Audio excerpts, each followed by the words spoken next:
Ah oui. Nous sommes dans 2 Chroniques, chapitre 7, le verset 13 à 14. Ensuite, nous allons prendre 1 Chronique, chapitre 28, et les versets 9 jusqu'au verset 10. Ensuite, nous allons sauter pour lire le verset 19 jusqu'au verset 20. Et nous allons terminer par Jean chapitre 5 et le verset 17. 2 Chroniques 7, 13 à 14. Quand je fermerai le ciel et qu'il n'y aura point de pluie, quand j'ordonnerai aux sauterelles de consumer le pays, quand j'enverrai la peste parmi mon peuple, si mon peuple sur qui est invoqué mon nom s'humilie, prie et cherche ma face, et s'il se détourne de ses mauvaises voies, je l'exaucerai des cieux et je pardonnerai son péché et je guérirai son pays. 1 Chronique 28, 9 à 10. Ensuite, nous allons lire 19 à 20. Il est écrit: et toi, Salomon, mon fils, connais les dieux de ton père et sers-le d'un cœur dévoué et d'une âme bien disposée. Car l'Éternel sonde tous les cœurs et pénètre tous les desseins et toutes les pensées. Si tu les cherches, il se laissera trouver par toi. Et si tu l'abandonnes, il te rejettera pour toujours. Verset 10. Considère maintenant l'Éternel t'a choisi, afin que tu bâtisses une maison qui serve de sanctuaire. Fortifie-toi et agis. Verset 19. C'est par un écrit de sa main, dit David, que l'Éternel m'a donné l'intelligence de tout cela et tous les ouvrages de ses modèles. Verset 20. David dit à Salomon, son fils: fortifie-toi, prends courage et agis. Ne crains point et ne t'effraie point, car l'Éternel Dieu, mon Dieu, sera avec toi. Il ne te délaissera point et ne t'abandonnera point, jusqu'à ce que tout l'ouvrage pour le service de la maison de l'Éternel soit achevé. Terminons par Jean chapitre 5 et le verset 17. Mais Jésus leur répondit: mon Père agit jusqu'à présent, moi aussi j'agis. Amen. Nous pouvons acclamer pour le Amen. Seigneur. Amen.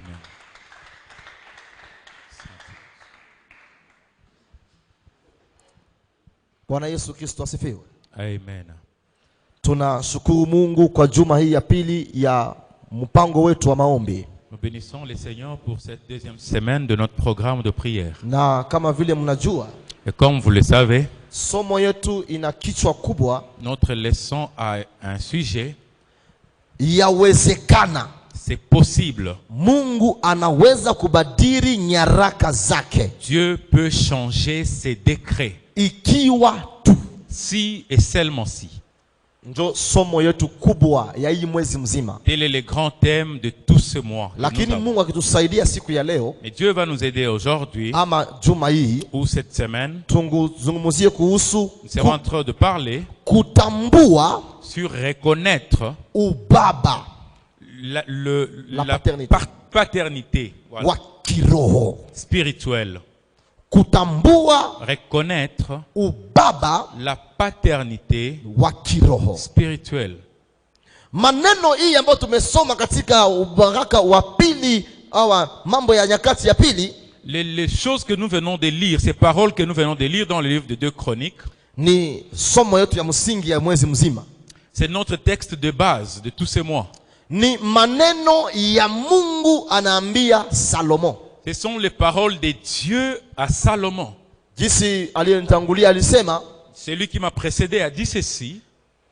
kila neno ya Biblia, Toute parole de la Bible, ukitaka kuielewa mzuri, si tu veux bien les comprendre, taka ujue mumazingira gani iliandikiwa. tu dois connaître dans quelles circonstances cela a été écrite. Na ukifikia kugundua mazingira ambamo iliandikiwa, Et si tu arrives à découvrir dans quelles circonstances elle était écrite, utabarikiwa na hiyo neno. tu seras béni par ces paroles. Maneno haya Ces paroles, ni jibu ya Mungu kwa Sulemani. c'est une réponse de Dieu à Salomon. Yani Sulemani alikuwa anaomba Mungu, C'est-à-dire Salomon était en train de prier Dieu. na alipomaliza kuomba Mungu, Et après avoir prié Dieu, usiku la nuit, Mungu akamtokea. Dieu lui apparut. Ndio maana ukisoma mstari wa 12, Voilà pourquoi quand il lit le 12e verset, Biblia inasema hivi, la Bible dit ceci. Mungu akatokea Sulemani busiku, Dieu apparut Salomon la nuit na kisha akaanza mwambia, et lui parla. na akamwambia Et hivi, lui dit ceci. mimi nasikia maombi yako, J'ai écouté tes prières. na basi gisi bila kusikia, Et comme je t'ai écouté, na macho yangu inaanza angalia hii nyumba, et mon regard est tourné vers ta maison, ikiwa ndafunga mbinguni même si je fermerais les cieux, na nikituma mvula isinyeshe tena, et qu'il arrivait que je ferme la pluie, qu'elle ne puisse plus tomber, na nikituma nzige, et que j'envoyais la peste, na nikituma tauni, ou des souterrains, la peste, ikiwa taifa langu si mon peuple, ambao jina yangu inatajwa juu yao sur qui est invoqué mon nom, wakinyenyekea s'humilier na kuomba et m'invoquer, na kunitafuta et me chercher, na kuacha njia zao et mbaya, abandonner leur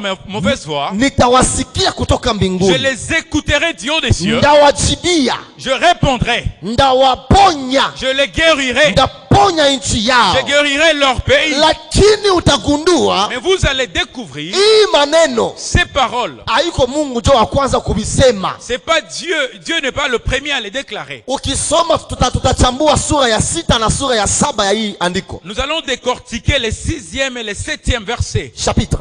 Chapitre, pardon. Utagundua kama Salomo alisemaka ile maneno yote maombi yake. Vous allez voir que dans le prière de Salomon, toutes ces paroles étaient déjà déclarées. Salomon alikuwa anaomba, Pendant que Salomon priait, anaambia Mungu, il dit ceci à Dieu. ukifunga mbinguni Si tu fermais les cieux na mvula isinyeshe et tena, que la pluie ne tombe plus, ukituma nzige si tu envoyais des sauterelles na ukituma tauni, et que tu envoyais la peste, kama hii taifa si ces peuples banageukia hii nyumba regardent tourner vers cette maison na banakuomba, et te prier, toi, Mungu basikie kutoka mbinguni toi Dieu du na ciel, ubasaidie. écoute-leur et aide-les. Ndio kusema ile maneno C'est-à-dire que ces ni paroles, jibu ya maombi ya c'est Salomo. une réponse de la prière de Salomon.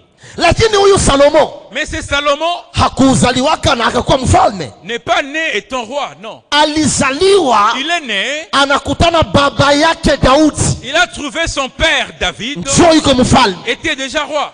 na wakati Daudi alitafuta kukufa Et avant la mort de David, akaita Salomo, il appelait Salomon, akamwambia maneno haya ambayo tunasoma katika 1 Chronique 28. lui donna ces paroles que nous avons lues dans 1 Chronique 20. Akamwambia na wewe Sulemani mtoto, Et dit ceci, toi mon fils Salomon, tambua, reconnais, jifunze kujua sache reconnaître Mungu wa baba yako. les dieux de ton père. Mwingine masemi Dans d'autres termes, akamwambia hauna Mungu, ça veut dire tu n'as pas un autre Dieu. jifunze kujua Mungu wangu. Cherche à connaître mon Dieu. Ukijua Mungu wangu Parce que si tu connaissais mon Dieu, utafanyikiwa. tu seras béni. Ukijua Mungu wangu, Si tu connais mon Dieu, vyote venye utafanya tout ce que tu feras, utaweza tu ndani. réussiras. Juu Mungu wangu Parce que mon Dieu, anaonekaniaka c'est un Dieu visible. kila mwenye anamtafuta, Visible à tout celui qui le cherche. lakini ukimwacha Mungu Et wangu, si tu l'abandonnais, naye il atakuacha. t'abandonnera aussi. Na anaongeza kitu ya pili, anasema, Et il dit encore ceci. anamwambia anza kuona kuanzia leo À partir d'aujourd'hui, kama ni Mungu ndiye alikuchagula. comment savoir que c'est Dieu qui Ni t'appelle? maneno yenye baba yuko anapatia mtoto Les paroles d'un père au fils. tu amuoneshe ya kwamba Pour lui montrer que kule kwenye uko unaenda là où tu vas, utaweza, tu réussiras. hata kama dunia inakupinga. Quoi qu'il en soit, les circonstances du monde, Mungu wangu mon Dieu, ndio alikuchagula, c'est lui qui t'a choisi. naye atakuwezesha. Il sera ce que tu Hata puisses watu vaincre. waseme maneno, Même si les gens parlaient hata contre watu toi, wakupinge, même si Si les gens s'opposaient à toi, mon Dieu atabadilisha maandiko ya watu changera les na écritures des gens atatimiza maneno yake et kwako. accomplira ses paroles. Nakuya niambie mtu Je mmoja, veux dire à quelqu'un, ukitambua Mungu wa baba yako tu reconnais le Dieu de ton père, unapona. tu seras guéri. Hata watu wakupige vita, Les gens kama peuvent unatambua Mungu wa baba yako s'opposer à toi, unapona. tu seras guéri à cause du Dieu de ton père. Anaambia jua kama Mungu ndiye alikuita Tu reconnais que c'est Dieu qui t'a appelé. na Mungu akukuchagula kubure. Et Dieu ne t'a pas choisi en vain. Alitaka utimize kazi yake. Il a voulu que tu puisses accomplir son œuvre. Alipenda ujenge hekalu Il a voulu que tu puisses construire son na temple. batu bapende Et basipopenda que les gens le veulent ou pas, utaijenga. tu les construiras. Na anaongeza nasema Et continue à dire, jitie nguvu sois fortifié na utende. et agis. Kumustari wa 19 anasema hivi, Le 19e verset, il est dit ceci. Mungu Dieu alinipatia hii plan mimi nakupatia leo, m'a donné les plans que je te donne aujourd'hui. na Mungu aliandika na mikono yake yeye peke. Et Dieu a écrit de ses propres mains.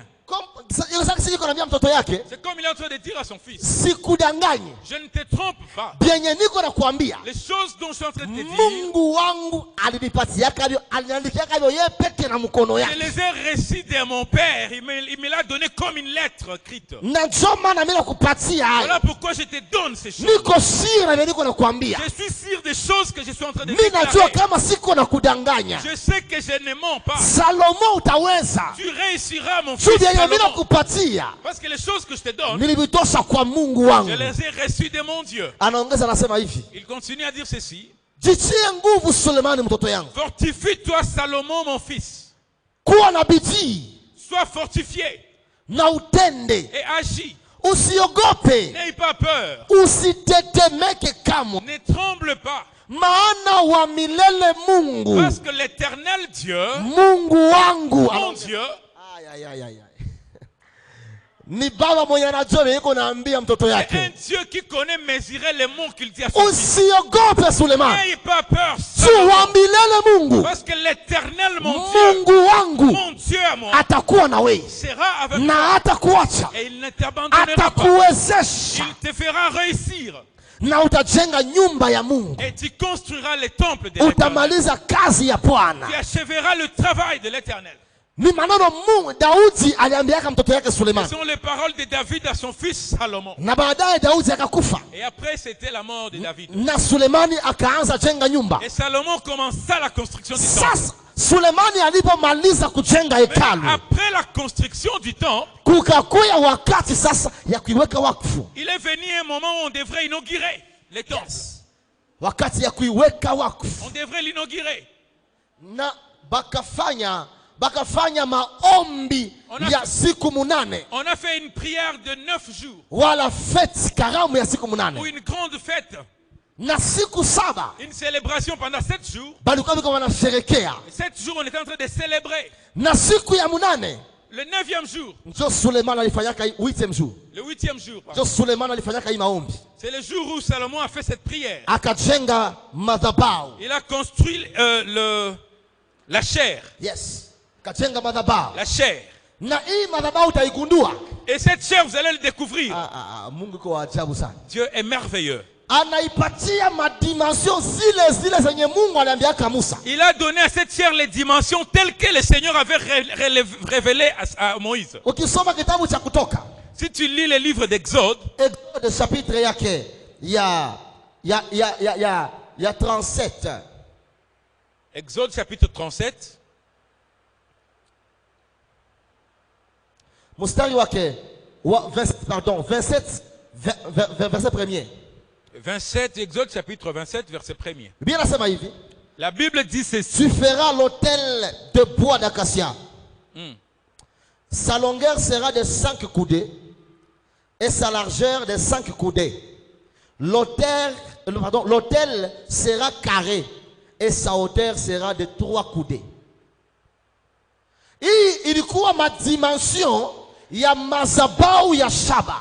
Ça, c'était la dimension de l'autel de rein. Yes. Na hii madhabahu ya Et l'autel de rein, mujangwa dans le désert, ilikuwa madhabahu ya sadaka. C'était là où on offrait les offrandes. Ilikuwa madhabahu ya masacrifice. C'était l'autel sur lequel on donnait des sacrifices. Manake ilikuwa kwenye kiingilio ya mahali ya kiwanja ya hema mkusanyiko. C'est-à-dire c'était à l'entrée de la tente d'assignation. Na hapa Salomon, et là Salomon, alipojenga naye hekalu, quand il a construit les temples, akajenga madhabahu hii. Il a construit aussi cet autel. Lakini kuliko aifanye madhabahu ya kutilia kwa sadaka. Maintenant, au lieu de faire cette chair, une chair là où on mettra les offrandes, akaifanya madhabahu ya yeye kupandia. Il a fait de cette chair l'autel où il montera dessus. Alléluia. Ya mujangwa, dans le désert, quelqu'un ne pouvait pas monter dessus. Il fallait prendre une offrande et mettre dessus. Mais dans les temples, c'est Salomon qui est monté dessus. Et il a prié. Nous ayons un mystère caché là-bas. Mais laisse-moi te dire une chose. Si Salomon a failli a construit ces temples, c'est parce que il a écouté les paroles de son père. Et il a reconnu le Dieu de son père. Tu ne peux pas voir Dieu changer des choses dans ta vie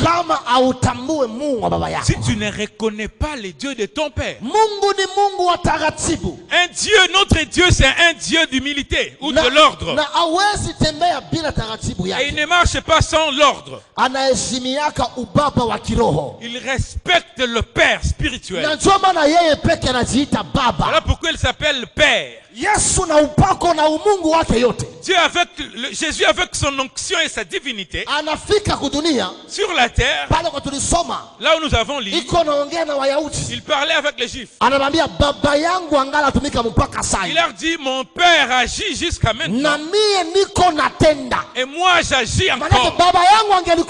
C'est-à-dire, si mon père n'agissait plus, je ne pouvais pas le faire. Mais parce que je connais la force de mon père, et comme acte des apôtres dit, tel père, tel fils. Si mon père agit encore, et moi j'agis encore, laisse que les dieux de mon père spirituel fassent des choses pour toi aujourd'hui, et qu'il te fasse traverser cette année, qu'il t'amène en 2023 dans une grande victoire. Parce que c'est Dieu qui a prêché Gamaliel. C'est les dieux que Bishop Tutu continue à prêcher. C'est les dieux que nous prêchons jusqu'à maintenant. C'est les dieux de Gamaliel avaient fait. Les dieux du Bishop Tutu avaient agi. Et ce même Dieu fasse quelque chose dans ta vie dans le nom de Jésus. Il dit ceci. Là où Salomon avait construit les temples ou la maison de Dieu, c'est un endroit où Dieu avait déjà montré à Abraham. Salomon n'a pas fait des choses comme un insensé, non. Aujourd'hui, quelqu'un peut commencer, il dit Dieu a dit, et il commence une église. Maintenant, tu commences sur quel fondement? Tu as construit sur quel hôtel? Quand tu regardes les livres de Genèse, Genèse 22, tu connais très bien cette histoire. C'est l'histoire de l'homme de Dieu Abraham. La Bible dit ceci. 22 verset 1er. Au verset 1er, 22e. Dieu dit, prends ton fils, ton unique, celui que tu aimes, Isaac, va-t'en au pays de Moria. Kamata mtoto wako mwenye unapenda wa kipekee Isaac. Wende kuinchi ya Moria. Va au pays de Morija. Et offre-le en holocauste sur l'une des montagnes que je te dirai. Verset 9. Lorsqu'il fut arrivé au lieu que Dieu lui avait dit, Abraham y éleva un autel et rangea le bois. Et il y a son fils Isaac. Et le mit sur l'autel. Par-dessus le bois. Verset 24. Abraham donna à ce lieu le nom de Jéhovah Jireh. C'est pourquoi l'on dit aujourd'hui, à la montagne de l'Éternel, il sera pourvu. Prenons 2 Samuel 24 à 25. Mais le roi dit à Ravna, non, je veux l'acheter de toi à prix d'argent. Et je n'offrirai point à l'Éternel mon Dieu des holocaustes qui ne me coûtent rien. Et David acheta l'air et les bœufs pour 50 cycles d'argent. Verset 25. David bâtit là un autel à l'Éternel. Et il offrit des holocaustes et des sacrifices d'action de grâce. Alors l'Éternel fut apaisé envers le pays et la plaie se retira d'Israël. Tumalizie na mambo ya siku ya pili 3:1. Terminons par 2 Chroniques 3:1. Salomon commença à bâtir la maison de l'Éternel à Jérusalem, sur la montagne de Morija, qui a été indiqué à David, son père, dans les lieux préparés par David sur l'aire d'Ornan, les Jébusiens. Alléluia. Amen. Je voudrais que vous puissiez reconnaître ceci. Là où Salomon avait construit ce temple, c'était pas par son intelligence ou ses pensées, non. Ibrahim, son père Abraham, Dieu l'avait déjà amené en ces lieux. Et c'est là où on l'avait amené pour qu'il puisse donner Isaac comme offrande. Et quand Dieu a pourvu pour l'offrande, il dit ceci: cette montagne sera appelée Jéhovah Jireh. Et il construit l'autel sur cette montagne. Et le Dieu de cette montagne était appelé Jéhovah Jireh, le Dieu qui pourvoira. Les dieux, quand tu parles adorer, même si tu es venu main vide, tu ne rentreras pas main vide, parce qu'il pourvoit lui-même, il se donne lui-même pour toi. Et c'est Dieu, parce que quand David avait pensé construire à Dieu un temple, il n'avait pas encore péché contre Dieu. Je ne sais pas si j'arrive à me faire comprendre. David est né. La Bible dit ceci: depuis Abraham jusqu'à David, il y a 14 générations. Yes. De David jusqu'à la déportation, il y a encore 14 générations. Et après la déportation jusqu'à Jésus, il y a encore 14 générations. Alors il y avait 14 générations qui étaient passées entre le sacrifice d'Isaac et le jour où David devait maintenant bâtir le temple.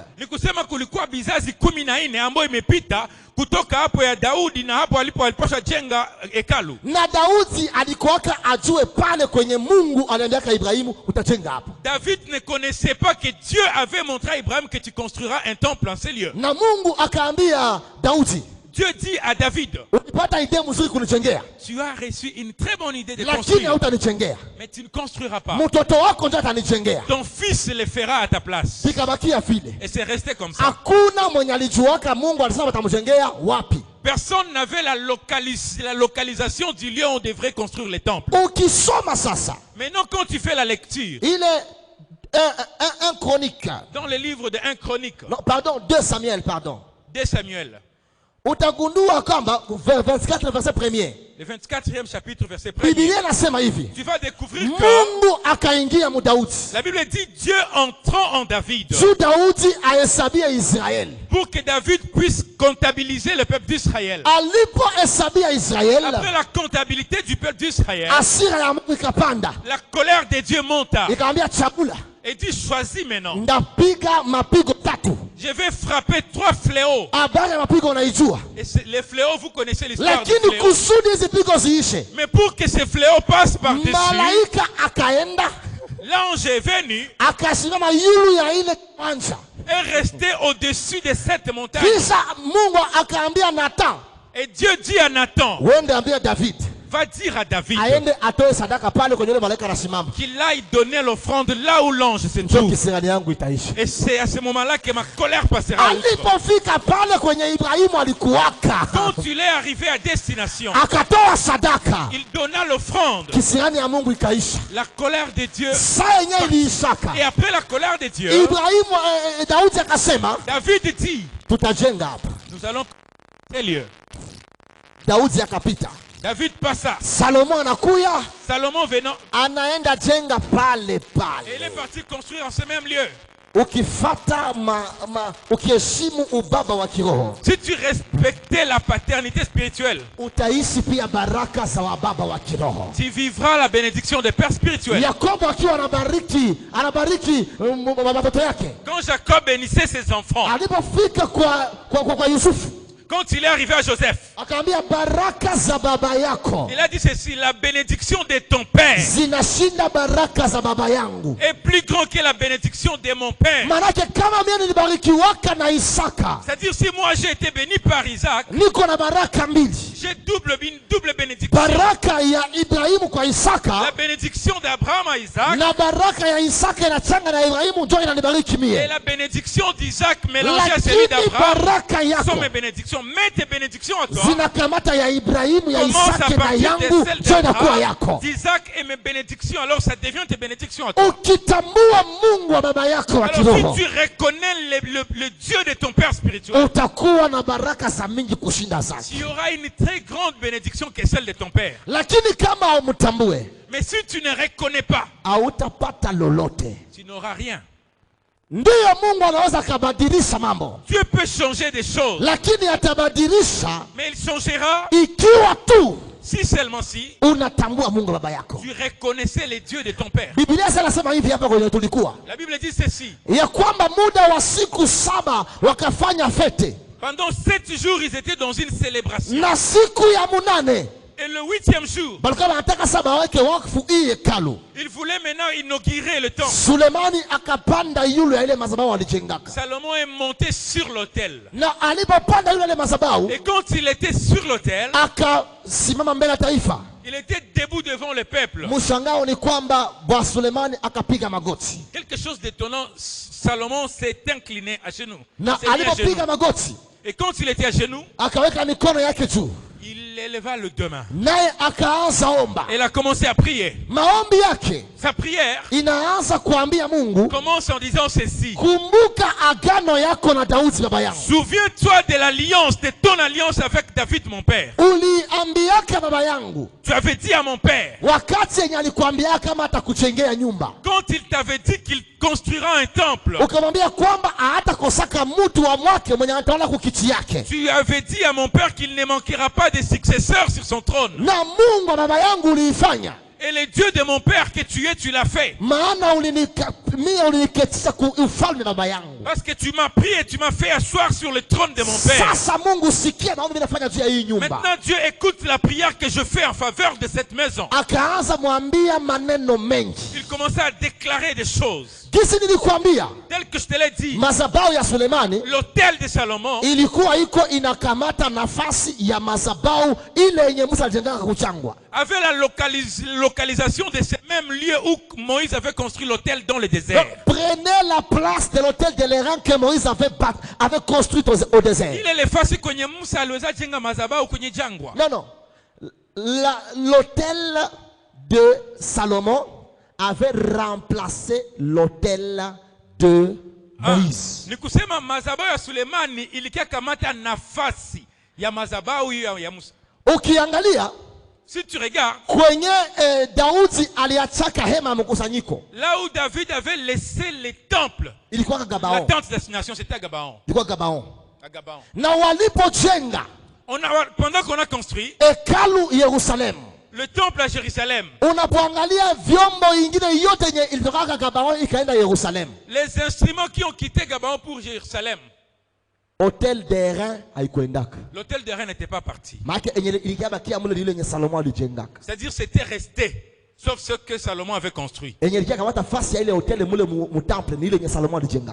ce qui a remplacé cet hôtel d'Airain là, c'est ce que Salomon a construit. Et qu'est-ce que cela signifie pour aujourd'hui?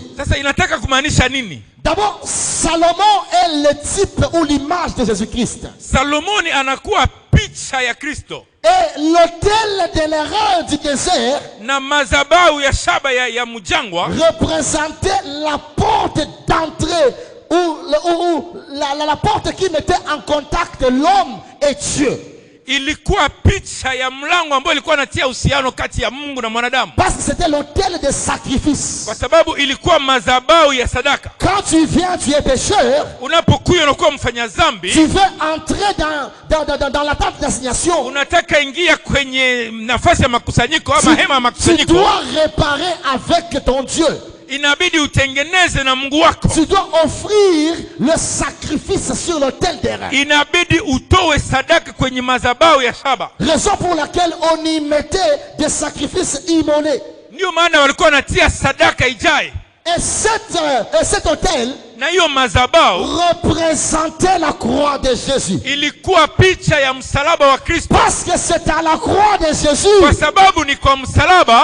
toi et moi nous commençons notre marche avec Dieu. Donc il faut que la croix de Jésus puisse expier nos péchés pour que nous puissions appartenir à la famille chrétienne ou à la famille de Dieu. Mais ce même autel, une fois entré au temple, il change de fonction. Il a la même apparence. La croix de Jésus ne change pas. Mais la Bible dit ceci: pour ceux-là qui périssent, c'est la folie. Mais pour nous qui avons cru, c'est ça notre force. Pourquoi c'est notre force? Parce que le Jésus qui expie nos péchés, le même Jésus devient notre intercesseur auprès du Père. Je vais dire à quelqu'un que Dieu va changer de décret, parce qu'il y a celui qui intercède pour toi. Il y a celui qui intercède pour toi. Notre intercesseur auprès du Père, il est aussi notre avocat. Vile Salomon. Comme Salomon, quand il était sur l'autel, il n'a pas d'abord donné l'offrande. Il s'est incliné et a commencé à prier en faveur du peuple. Il intercédait en faveur de ce peuple. Et il priait, il intercédait pour que les péchés de ce peuple soient ôtés. Parce qu'il a vu que si je ne priais pas pour ce peuple, ils viendront pécher et Dieu rejettera ce peuple. Mais si j'ai demandé d'avance la grâce à Dieu, même s'il pécherait, si seulement il revenait à Dieu, le Dieu de mon Père qui est dans ce temple, il va les exaucer et il le bénira. Je viens te dire ceci. N'accepte pas de rester dans l'esclavage du diable pendant que Jésus est sur le trône. Akikuombea. Ta vie ne restera pas telle que. Le mois de décembre ne passera pas sans que tu n'aies vu encore la vie. Parce que Jésus continue à prier pour toi. Il continue à te défendre. Et il est le Père par excellence dans ta vie. Ce même autel. Cette même croix de Jésus. C'est qui te pardonne le péché. Ne s'arrête pas là. Commence à te défendre. Alléluia. Amen. Dans la première lettre de Jean. Première lettre, épître de Jean. Deuxième verset. Le chapitre 2. Le deuxième chapitre. Verset 1er à 2. Il est dit ceci. Mes petits enfants, je vous écris ces choses afin que vous ne péchiez point. Et si quelqu'un a péché, nous avons un avocat auprès du Père, Jésus-Christ le juste. Il est lui-même une victime expiatoire pour nos péchés. Non seulement pour les nôtres, mais aussi pour ceux du monde entier. Amen. Mazabau ya msalaba wa Yesu. Et l'autel. Sawa sawa na mfano ya ile ya Suleiman. Tel que l'exemple de Salomon dit. Jésus-Christ est notre défenseur. Si Dieu peut changer les lettres dont les décrets te condamnés, c'est parce que Jésus t'a défendu à la croix. La première des choses, il a pardonné tes péchés. Et il a ôté la malédiction qui pesait sur toi. Voilà pourquoi il est écrit dans le livre de 2 Colossiens. 10e verset. À la croix, il a effacé l'ordonnance dont les décrets nous condamnaient et les a livrés en spectacle sur la croix. Je viens te dire ceci. Des choses changeront si tu reconnaîtras en premier la paternité de Jésus dans ta vie. Tu n'es plus orphelin. Tu n'es plus veuve. Quand Christ allait au ciel, il dit ceci: je ne vous laisserai pas orphelin. Je reviendrai, je serai avec vous. Voilà pourquoi il dit: je suis avec vous jusqu'à la fin du temps. Je viens te dire ceci. C'est Jésus avec qui tu as commencé cette année. Tu finiras avec lui cette année. Que les adversaires le veulent ou pas, ils tomberont, mais toi tu seras debout. Dans le livre de David, le psaume, il a dit ceci. Il a dit ceci.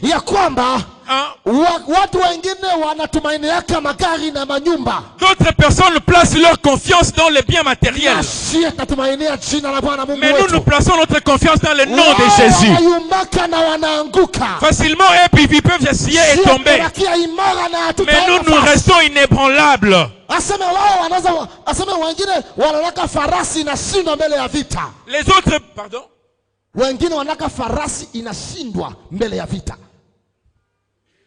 Les autres voient des chevaux incapables devant la guerre. Amen, tel qu'il a dit là-bas. Mais Nous nous espérons dans le nom de l'Éternel, notre Dieu. Sisi tunategemea jina la Yesu Kristo. Et nous sommes debout. Na tunakuwa tukisimama. Je veux dire à quelqu'un ceci. Ce n'est pas cette petite maladie qui va t'amener dans le cercueil. Non, tu iras en 2023. Tu entreras en 2023. Parce que le Jésus de Nazareth est en train de te défendre. Et il te fera entrer. Nous avons un Père qui prie pour nous. Pourquoi Salomon Pourquoi Salomon a fait 8 jours? Le 8e jour a un grand mystère. Le 8e jour, par rapport à la discipline juive, c'est le jour de la résurrection du Christ. Pourquoi? Parce que le sabbat, Jésus était mort avant le sabbat. Et le sabbat, c'est le 7e jour. Mais le 8e jour, c'était sa résurrection.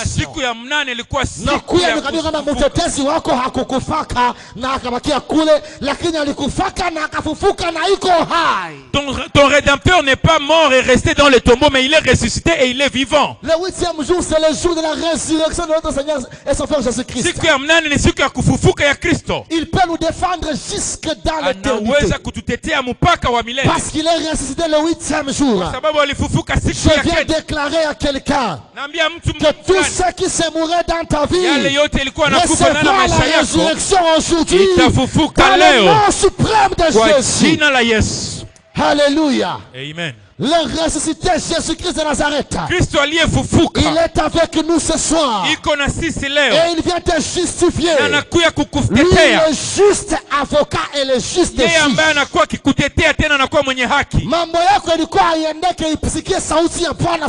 Les choses qui ne marchaient pas doivent écouter la parole de l'Éternel aujourd'hui. Les lettres qui te condamnaient doivent écouter la parole de l'Éternel aujourd'hui. Parce que c'est lui qui intercède à ta faveur et le Seigneur des Seigneurs, Jésus de Nazareth. Et quand Salomon priait, la Bible dit ceci: le feu est descendu du ciel et brûla consumant l'offrande. Et après la gloire de Dieu remplissant les temples, jusqu'à ce que les sacrificateurs qui étaient dans les temples, je vais dire à quelqu'un, Jésus est le même hier, aujourd'hui, éternellement. Ce qu'il a fait hier, il le fera aujourd'hui. L'Esprit de Dieu est là. Le Saint-Esprit te visite.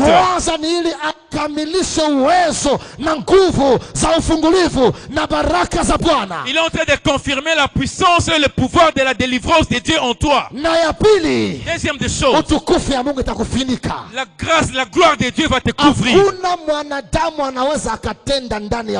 Aucun humain ne peut agir dans la gloire de Dieu. Voilà pourquoi quand Marie avait dit, ça sera comment ça va se faire? On lui dit la grâce de Dieu, la gloire de Dieu va te couvrir. Et la gloire de Dieu va te couvrir. Voilà pourquoi l'enfant qui entrera sera appelé enfant de Dieu. Je suis en train de proclamer la délivrance venant de Dieu. Tel que la grossesse de Jésus était un mystère. Et est entré quand la gloire de Dieu est entrée sur Marie ou sur Marie. Et la gloire de Dieu te couvre. Et que tu reçoives la délivrance venant de Dieu. Que la grâce de Dieu t'accompagne au nom de Jésus. Les choses doivent changer. Quand l'Esprit de Dieu descendra, ça vient avec une gloire de Dieu. Je suis en train de proclamer à quelqu'un, l'Esprit de Dieu est un feu dévorant. Comme je le disais, le maladie qui se trouve dans ton cœur, je dis ceci, tu ne quitteras pas ces lieux. Ça va tomber dans le nom de Jésus. L'œuvre du diable, l'œuvre des sorciers, l'œuvre des sorciers ne quittera pas aujourd'hui ces lieux. Dans le nom de Jésus. Si tu crois, dis Amen. Haseme na watu wote wakaona utukufu ya Bwana. Watu wote wakaona utukufu ya Bwana. Tout le monde vit la gloire de Dieu. Na taifa wakasujudu Mungu. Le peuple de Dieu s'inclinant devant le Seigneur. Lakini walimsujudu juu nini? Mais pendant qu'ils adoraient, jukuko baba moya aliyeomba. Ils adoraient parce qu'il y a quelqu'un qui avait prié. Acha nikwambie kwamba Gamaliel temple uko na lazima ya kureconnaître la paternité de ton père. Laisse-moi te dire ceci, Gamaliel temple a besoin de reconnaître la paternité. Unajua kwa nini? Pourquoi? Wewe kisuko pale. Tel que tu es là. Tu peux te vanter que tu as Dieu. Parce que moi aussi je me vante que j'ai Dieu. Toi aussi tu peux te vanter que tu as Dieu. Et tu pries à Dieu, il te montre les choses qui viendront demain. Mais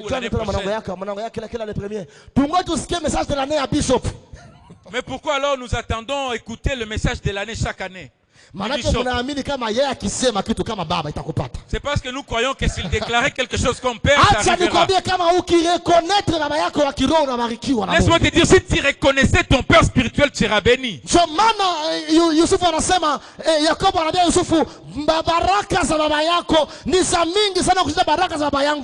Voilà pourquoi Jacob dit à Joseph, les bénédictions de mon père sont plus grandes que mes bénédictions à moi. Voilà pourquoi David dit à Salomon, cherche à connaître mon Dieu. Alléluia. Amen. Mais la paternité, la paternité a un sens dans la vie des gens. Si les gens n'ont pas vu la manifestation de Dieu dans leur vie cette année, ils ont entendu parler de Dieu, ils pensaient qu'il va descendre avec les pieds pour les visiter. Tu as mal pensé. Dis à ton voisin cela. Même Dieu, quand il est établi à Paris à Ibrahim, il a porté tout d'abord la chair. Il est venu en chair. Dans le livre d'Amos 3:7, la Bible dit ceci. Dieu ne peut pas faire quelque chose s'il n'a pas encore révélé à ses amis. Et dans le livre de Matthieu 10, à partir du 40e verset, il est dit ceci. En qualité de prophète ou de serviteur de Dieu, c'est lui qui recevra un serviteur de Dieu en qualité de prophète. Recevra aussi la bénédiction de ses serviteurs. On vous a dit Dieu va vous visiter. Mais vous avez négligé les serviteurs qui ont été établis. Et Dieu aussi s'est établi dans ces personnes-là. Et vous verrez la main de Dieu. Si vous reconnaissez que Dieu peut vous visiter à travers la personne de Daniel. Kama mutaamini kama Mungu anaweza kuwatembelea kupitia utu wa Daniel. Na kama amuyamini, et si vous ne croyez pas, hamtaona kitu. Vous ne verrez rien. Na Mungu naye hatafanya kitu. Et Dieu ne fera rien. Kusudi afanye il faut anatuma mtu. Pour qu'il fasse, il doit envoyer quelqu'un. C'est difficile à comprendre. Laisse-moi terminer par cet exemple avant de prier. Ne pense pas que ce verset de base, Dieu a donné à tout le monde. Non. Il a dit cela à Salomon. Et c'était à Salomon d'aller dire ça au peuple. Si les gens ne pouvaient pas écouter Salomon, c'est-à-dire ces choses resteraient dans Salomon. Alléluia. Amen. Tu écoutes les choses de ton père spirituel, tu es guéri. Tu les mets en pratique, tu es guéri. Tu t'opposes à lui, tu tombes dans Osée. Qui dit ceci? Mon peuple est détruit parce qu'il lui manque la connaissance. La connaissance de savoir que Dieu utilise toujours des théophanies de ses serviteurs. Alléluia. Amen. C'est Salomon qui avait reçu la révélation de Dieu. Et puis c'était pas à la chair, non. C'est pas qu'il était en train de parler en langue et puis Dieu lui a donné une prophétie, non. Tout ce que Dieu avait fait. Tout Il a fait descendre seulement sa gloire. Et le feu s'est allumé. On peut être là. Le bishop est en train de prêcher. Recevez l'esprit. Vous recevez. Vous allez voir la gloire de Dieu. Et vous la voyez. Mais quand il s'agit maintenant de donner les directives, Dieu va le voir dans le secret. Et lui dira, va dire à mon peuple que je vais le visiter. Alors, et quand il viendra avec ce message, cette année Dieu va te visiter. Il vous dira,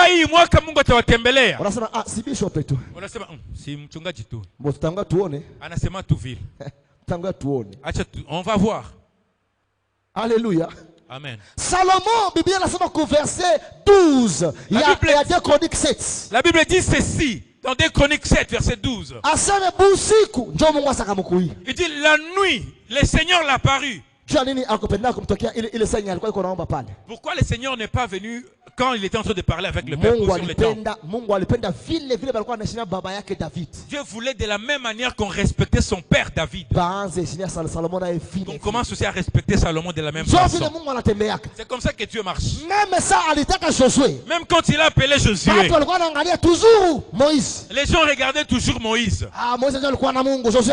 Non, c'est Moïse qui avait Dieu, Josué n'a pas Dieu. Mais les jours où Josué leur dit nous devons traverser, que les sacrificateurs passent devant. Et ils ont vu les eaux laisser passage, ils ont traversé. Et Dieu lui dit aujourd'hui je vais te faire respecter devant le peuple d'Israël. Et ne s'est pas arrêté par là. Quand ils étaient de l'autre bord, Dieu dit à Josué,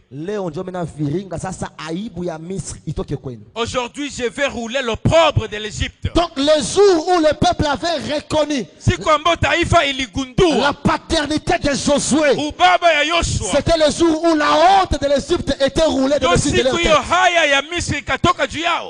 Qu'est-ce qui te bloque aujourd'hui? Il y a des gens qui ne donnent même pas leur indizième ici, disent on doit envoyer chez le bishop. Vous pensez que nous nous opposons au bishop? C'est notre père. Et être père, c'est pas seulement engendrer quelqu'un, non. Qui est orphelin comme moi de père? Ok. Ton frère aîné, il est qui pour toi? Ok.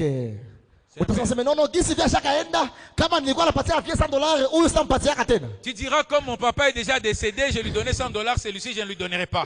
Ou si le papa voyage, il laisse quelqu'un chez vous, tu vas t'opposer à lui.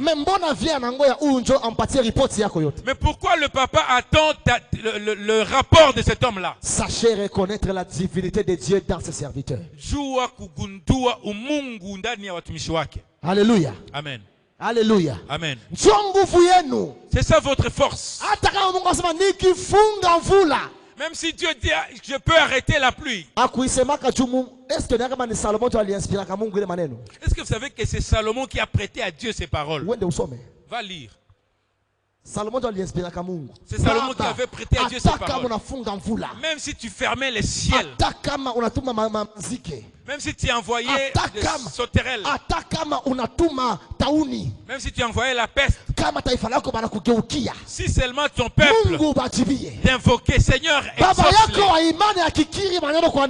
quand ton père spirituel déclare des choses sur toi, ça va t'atteindre. Dieu va les exaucer. Il va leur répondre. Parce que c'est un Dieu de ses serviteurs. Alléluia. Amen. Nous sommes en train de vivre des histoires dans nos ministères. Des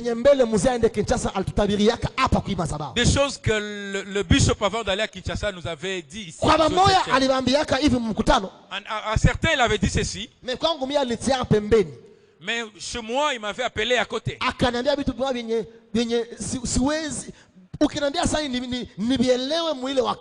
Il m'a dit des choses que je ne pouvais pas comprendre à ce moment-là. Mais aujourd'hui, je commence à comprendre. Laisse-moi te dire que le Dieu de ce papa-là est là aujourd'hui et il fera des grandes choses dans ta vie, dans le nom de Jésus. Salomon, quand il a fait cela, les choses ont changé. Dieu lui a parlé au travers le feu. Dieu a fait descendre sa gloire. Et Dieu lui montra des choses qui devraient arriver. Je viens te dire ceci. Ta vie ne s'arrêtera pas tel que tu es en train de la voir. Tout celui qui a comploté contre toi a travaillé en vain. Tu ne vas pas rester au bout du chemin, tu iras jusqu'en 2023. Et 2023 ne sera pas une année ordinaire pour toi. Parce que chaque jour, il y a une autre vie excellente au-delà de ce que tu vois aujourd'hui. J'étais en train d'enseigner le jeune à Kavumu. Je pense que je vais continuer avec ce thème. On dit ceci, après cela, même si je pleurais, nous sommes dans la vie de la presse là. Et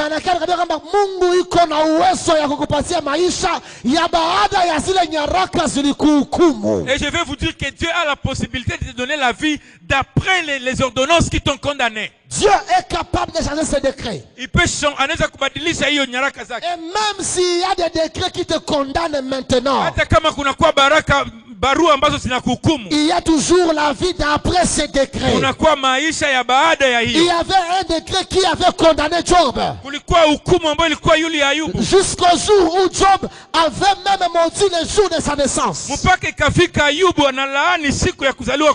même sa femme lui avait demandé d'insulter Dieu, de maudire Dieu afin qu'il meure. Et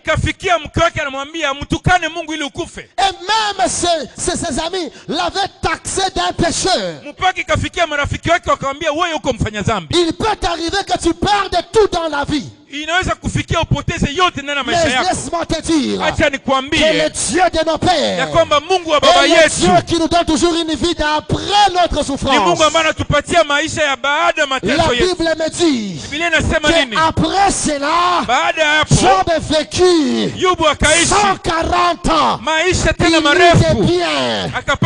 Il vit la 4e génération de sa descendance. Il avait dit Ketia et Jemima. Je veux te dire une chose. Il y a une vie après décembre 2022. Il y a une vie après décembre 2023. Tu ne mourras pas dans ta pauvreté. Mais il y a aussi une vie de ta gloire. Et ta richesse. Elle est attachée au respect de la paternité spirituelle. J'aimerais vous révéler ceci. Lorsque David était sur terre, David vivait. La signification de son nom signifie bien-aimé de l'Éternel. Ton père est un bien-aimé de l'Éternel.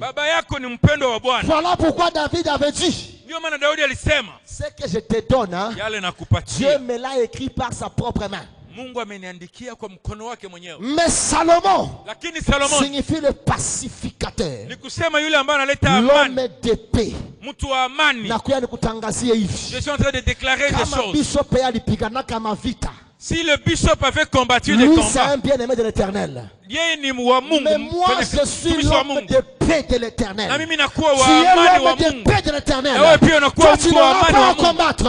Mais le Dieu de notre papa va changer le décret de tes combats. Et il va écrire le décret de ta bénédiction, de ta prospérité et de ta paix. Reçois cela dans le nom suprême de Jésus. Est-ce qu'un Salomon peut se tenir debout afin que nous puissions prier?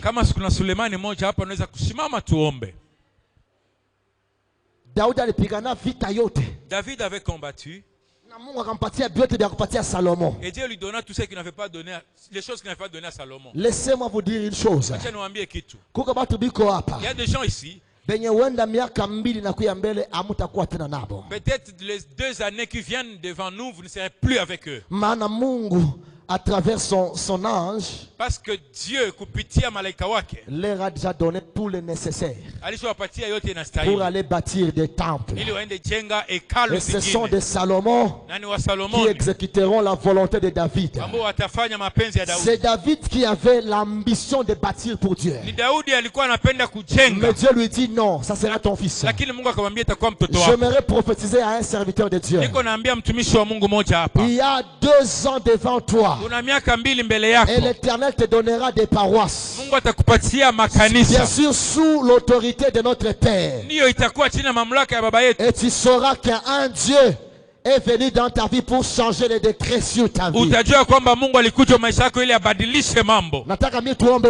veux, nous allons prier Dieu. Nous allons invoquer le Dieu de nos pères. Nous allons dire à Jésus, tu es le Dieu de nos pères. Comme tu as marché avec l'apôtre Gamaliel, tu marches avec le bishop Chichi, tu marches avec nous aujourd'hui. Tu réponds à travers le feu. Et quand ton feu descend, ta gloire nous couvre. Nous allons invoquer le feu, la puissance du Saint-Esprit. Que la gloire de Dieu nous couvre. Avant la fin de cette année, le 1er janvier, que nous puissions traverser l'année sous la gloire de l'Éternel. Bienvenue, commence à inviter l'Esprit de Dieu sur ta vie. Commence à invoquer la présence de Dieu, l'Esprit de Dieu. Invoque le feu de Dieu sur toi. Dieu est là aujourd'hui. La gloire de Dieu est là aujourd'hui. Commence à invoquer le feu. Salomon avait prié et le feu descendit. Aujourd'hui, j'invoque le feu sur ton problème. J'invoque le feu sur tes problèmes. J'invoque le feu sur tes liens. Le feu sur tes liens. Le feu sur tes blocages. J'invoque le feu sur tes problèmes. J'invoque le feu. Que le feu descende. Que le feu descende maintenant. Que le feu descende maintenant. Que le feu descende maintenant. Que les esprits méchants, que les esprits des sorciers, ils ont dit qu'ils vont te bouffer cette année. J'appelle les dieux de nos pères, les dieux du bishop Chichi. Jésus-Christ que nous prêchons, qu'il fasse descendre le feu. Le feu. Le feu descende. Que le feu descende sur tous les limites qu'on a placées. Les limites placées. Reçois le feu. Que le feu descende. Que le feu descende. Que le feu descende. Alléluia. Alléluia. Alléluia.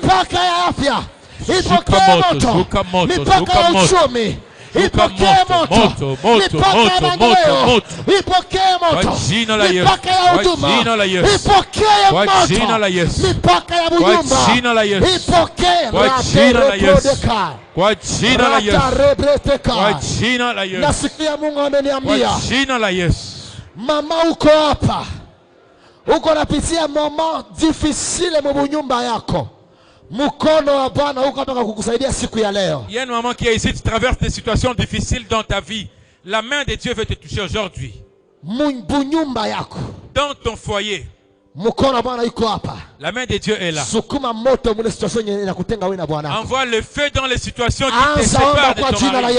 Commence à envoyer le feu. Que Jésus rétablisse la paix. Dans le nom de Jésus. Que l'esprit de division, l'esprit d'incompréhension, la bosse de près de fa, l'ikere prosai de prea, naachilia moto, nateketesa, hawa kuja kutenganisha, ninawabomoa, ninawapasua, ninawateketesa, katika jina la Yesu, katika jina la Yesu Kristo. Fanya mambo ndio tumalize. Utaambia Mungu hivi, 2 Corinthiens 3:18 inasema. Wakorintho wa pili. Tunaangaliaka utukufu ya Mungu. Nous regardons la gloire de Dieu. Et nous ressemblons parfois, nous avons des ressemblances à cette gloire. Et nous allons de gloire en gloire. Dis à Dieu la gloire de cette assise. Je veux que je puisse le porter à partir de maintenant. Et que je marche de gloire en gloire. La gloire de Dieu fait tomber les combats. La gloire de Dieu fait tomber des problèmes. Invoque la gloire de Dieu dans ta vie. Commence à invoquer la gloire de Dieu. La gloire de Dieu est là. La gloire de Dieu est là. La gloire de Jésus est là. Nayalika ikushike. Je l'invite. Nayalika ikushike. Nayalika ikushike. Shikwa na utukufu ya Bwana. Kila roho ya mauti yale toka ndani. Toka ndani ya watoto wa baba. Toka ndani ya watoto wa baba. Wewe esprit de mort sous toute forme. Na kukimbiza kwa jina la Yesu. Na kuangamiza kwa jina la Yesu.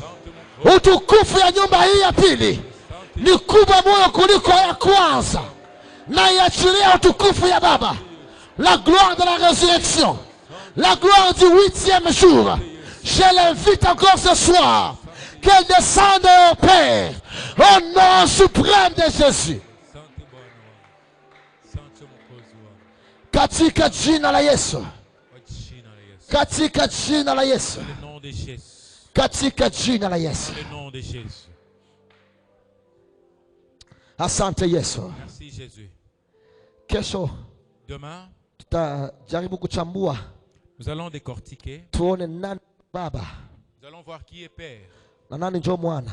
Et qui est fils. Haiko kila mtu anaweza kuwa baba. Tout le monde ne peut pas être père. Haiko kila mtu anaweza kuwa mwana. Et tout le monde ne peut pas être fils. Baba ni yule mwenye anaweza kukupatia baraka. Le père est celui qui peut déclarer des bénédictions sur toi. Na mwana ni yule mwenye anastahili baraka. Et le fils est celui qui mérite ces bénédictions.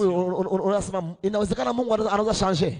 Tu te dis Dieu peut changer. Lakini sasa Mungu anakuangalia hakuona sasa si mtoto wake. Mais quand Dieu te regarde, il ne voit pas en toi un fils. Sasa mwana anasema chakula ya watoto usipatie imbwa. En un moment, en un endroit, il dit la nourriture des enfants ne donne pas aux chiens. Alafu kuya kesho.